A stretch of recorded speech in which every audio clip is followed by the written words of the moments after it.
kugera ku byawe ubwiza.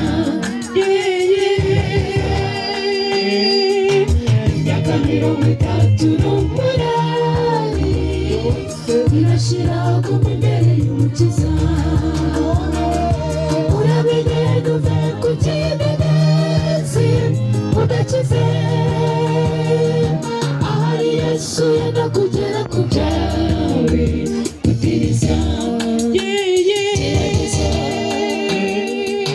Imyaka 38 irashira guma imbere y'umukiza.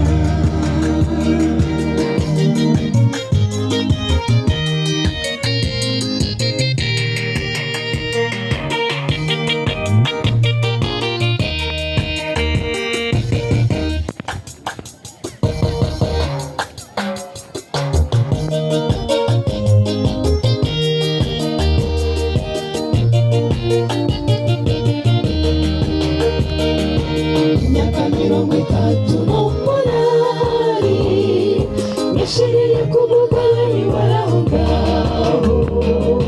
Urugo amazi yajyaga yidoriza, akabura uwamujugunyamo. Imvura n'izuba byose bimushiriraho, ariko ntigeze ava ku kidendezi. Uramenye ntuve ku kidendezi udakize. Ahari Yesu yenda kugera ku byawe ubwiza. Imyaka 38 irashira guma imbere y'umukiza. Uramenye ntuve ku kidendezi udakize. Ahari Yesu yenda kugera ku byawe ubwiza. Imyaka 38 irashira guma imbere y'umukiza.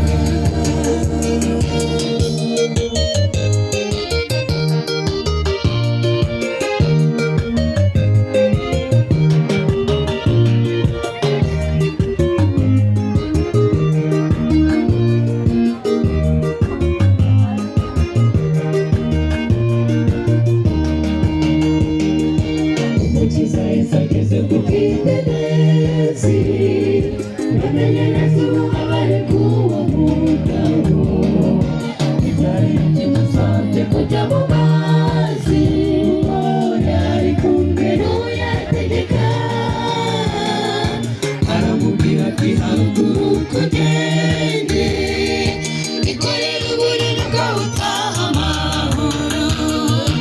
Uramenye ntuve ku kidendezi udakize.